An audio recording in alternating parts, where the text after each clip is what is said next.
So my name is Mark Schatzker. I'm an author of 3 books: Steak, The Dorito Effect, and The End of Craving. I suppose you could say I'm most interested in the experience of eating, in the flavor of food. It all started for me with a steak I ate on a beach in Chile with my brother. I think it was 1996, maybe it was 1997, and this was a steak that literally changed my life.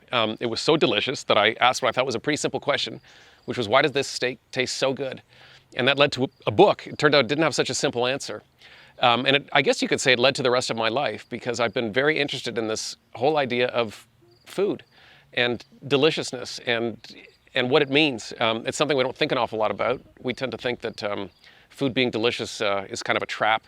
It takes us to a bad place. But the more I study this question, and the more I think about it and research the very complex nature of ourselves and of food and of eating, the more I learn about ourselves and about food and about how important it is that this experience of eating that we tend to downplay. You know, we're so interested in nutrition, how important it is and how important that we learn about it and celebrate it. I think most people are interested in some level of nutrition. They're curious about how their body works, but we also have this desire to kind of function optimally. And we tend to suspect on some level that we're not functioning properly and that food can heal us. Then next to that is just a kind of a curiosity about how the body works. It's kind of a big mechanism on one hand, kind of like your car, a big machine, but it's also a little bit like a computer. So there's also those curiosities about food, what's in food, and then how does my body interact and react with this. But it got kind of to a deeper level for me. And it started with the steak book, which was just, one of the questions I asked was how cows know what to eat. We eat cows, but what do cows eat? And there would be interesting experiences. I would visit a farm or a ranch, and the rancher would say, these mama cows are over in this field and they're eating clover or alfalfa because they need protein, because they're supporting a fetus or a calf. And these steers are finishing. They're getting fat, and they're over in this field eating ryegrass, which has got more sugar and more carbohydrates. And this is something cattle do naturally. They forage. They're not just indiscriminate munchers of grass. They're very picky. If you watch cattle eat, their nose kind of roves over the terrain. They take a clump here and over here, and there's stuff they'll avoid. So they have some intuitive ability to feed themselves, and there's fascinating science behind this. Animals have this intuitive ability to feed themselves, and this seems stunning on one hand, and on the other hand, it seems utterly obvious, because if animals couldn't feed themselves properly, they'd be dead. Well, humans are animals too, and we seem to have this problem with eating that we feel that we are unable to feed ourselves properly, which is why we're so obsessed with questions of nutrition. We argue about carbs versus fat. We take vitamin pills because we think we are utterly idiotic when it comes to this question of how do we feed ourselves.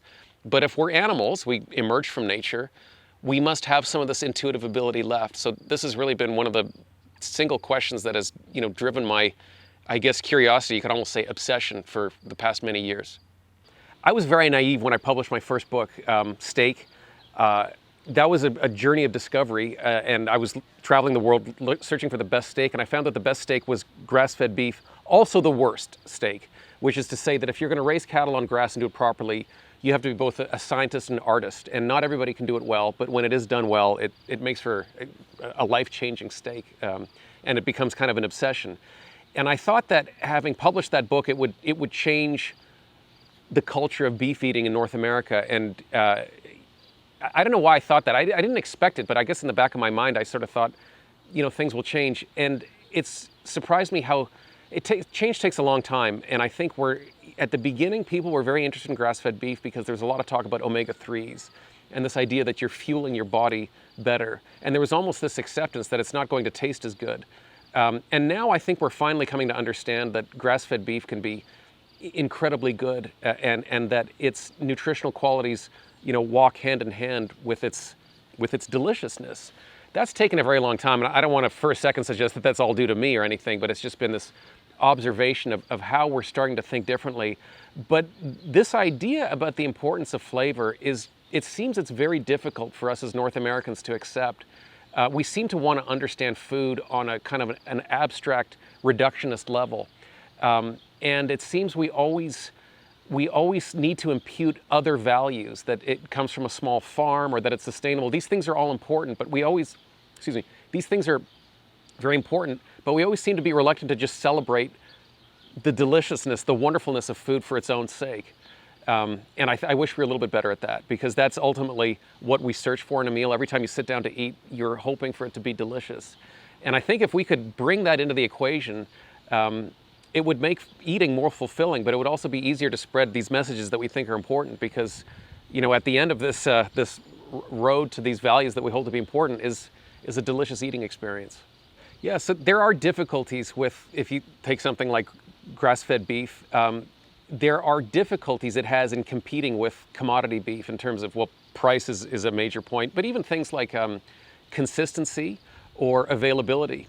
And some people think that it is kind of cursed in the sense that it just can't compete in the modern market. I think that's more like a growing pain. I think as we get better at doing this, we'll find that we have ways of managing these things. I think we used to. We're rediscovering some lost ways, some lost wisdom. I think when it comes to price, this is the one thing I don't understand, is we live in a very wealthy continent. North Americans, compared to the rest of the world, are extremely wealthy. Our per capita GDP, we live in large houses. Many of us own more than 2 vehicles, and there's this strange expectation that food should be really cheap. We don't have this expectation for anything. Nobody I know buys the absolute cheapest clothes. I don't know anybody who buys the absolute cheapest car or gets the absolute cheapest haircut. And yet somehow, when somebody makes a food product that is more expensive than the absolute cheapest commodity entry, that's seen as some kind of a problem. And this seems particularly bizarre when you think about where this is going. It's going inside your body. We certainly don't take that approach with healthcare. We tend to believe that better healthcare is probably going to cost more, and nobody wants the cheapest healthcare available. But there's another way to look at this. Maybe it is important to spend more money on food, on better food, on feeding yourself better, because if you don't, it's going to cost you more in the long run in your medical bills. So I think there can be a kind of a strange short-sightedness. And if you're willing to pay for a nicer pair of shoes or a nicer car, why wouldn't you pay for a better dinner? So we're at an interesting point with nutrition, because we've had these kind of cultural battles. They're very long-standing. I suppose in the kind of the current era, I think of it starting with this sort of war on fat that we had beginning in the mid-1970s. That started to change in the mid-90s. We turned our gun sights onto carbs. And it's been quite a long run now of kind of carbs being suspect number one. There's been sort of certain flavors of that, sugar, high fructose corn syrup. Ketogenic diet has become popular. That sort of came after the paleo diet. I think we're ready for something else. I think you could sort of, all those things have in common, which is sort of like we're eating the wrong fuel. And we've been searching for what is this wrong fuel. And we keep searching for the evil nutrient, fat, carbs, sugar. All of these things play a role, but I think what we need to understand is that we're not machines. We're not, the machine model is like a car, and you're putting gas into it, and we're putting the wrong gas. And that's not how humans work. Eating is controlled by the brain, and nutrition is way, way more complex than the fuel model. Energy is just one component of nutrition. There's minerals, there's vitamins, there's things like antioxidants. And I think what we have to do is get a better job of understanding ourselves as animals, as very smart animals. We have the part of our brain that eats, it's like a supercomputer.